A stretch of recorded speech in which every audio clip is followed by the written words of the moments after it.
What if I told you that the gap between Tasikmalaya and the whole big world is just 473 pages away? Because this book contains a lot of pattern recognition from the past that a lot of people might actually relate. And on this book review, I would like to say a lot of things, so brace with me, okay? This book feels like a hot coffee on a rainy afternoon. The kind of book that you want to sit down with and, just drink coffee in a bamboo chair, for some example. I know a lot of Sundanese people feel the same way as I do, because this book is rich but also deeply reflective. With every story, and as I read, I kept on thinking about how a mind expands with every page. Because it shapes how we think, feel, see, how we operate ourselves in a whole new level. And with our homeland sitting as the background theme, it's quietly amazing how the familiarity hits harder than nostalgia itself. What makes this book travel beyond Tasikmalaya city isn't the place itself, but the patterns underneath it. The parts of us that shows up no matter where we're from, no matter what country we live in, no matter where we are. Maybe a reader from another country won't understand the smell of rain on our streets or the particular quiet afternoon, that slow living vibes in Tasikmalaya that no city can ever replace. But there is one thing that they will recognize wildly. It's the recognition, the ache of the hesitation before a brave decision. The weight of losing something that you didn't know you'd miss, something that is disappear after a long time ago and it keeps showing up as a childhood memory. And maybe the landscape changes, the histories changes, but something in how we carry those feelings stays the same.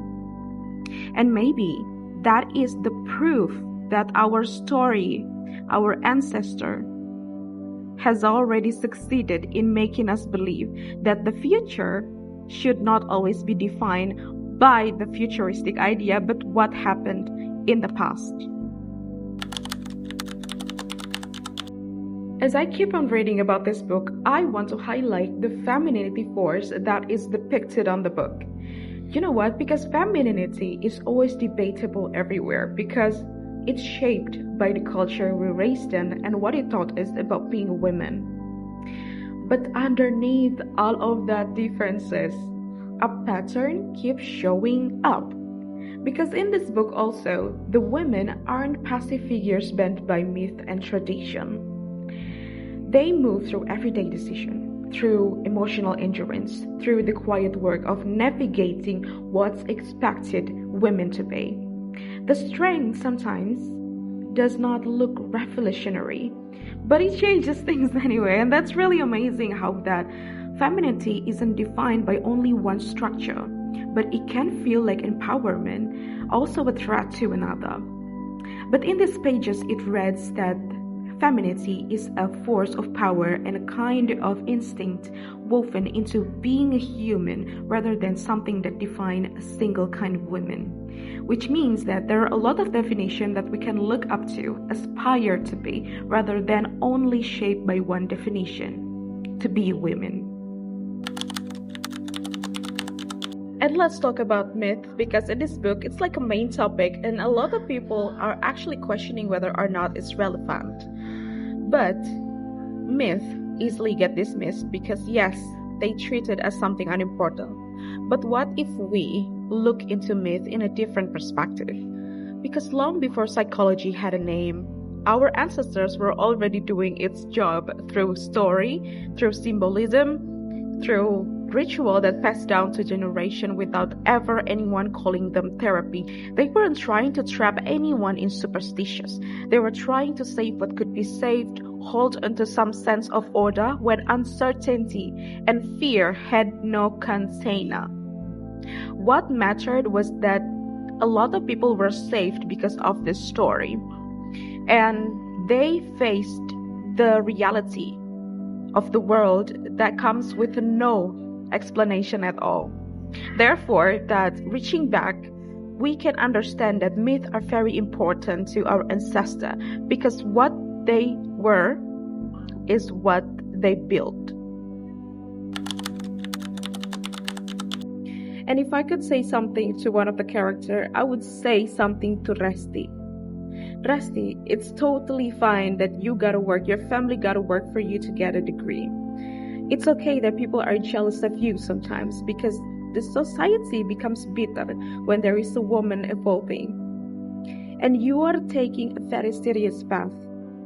A lot of people doesn't like that because they don't build into some kind of understanding that the future belongs to the young too, not only for the older generation. Therefore, keep pushing forward no matter how hard it is, because it is very important for you to get a degree and to get an education so that the younger generation that comes after us will also feel the same way, the spirit of learning.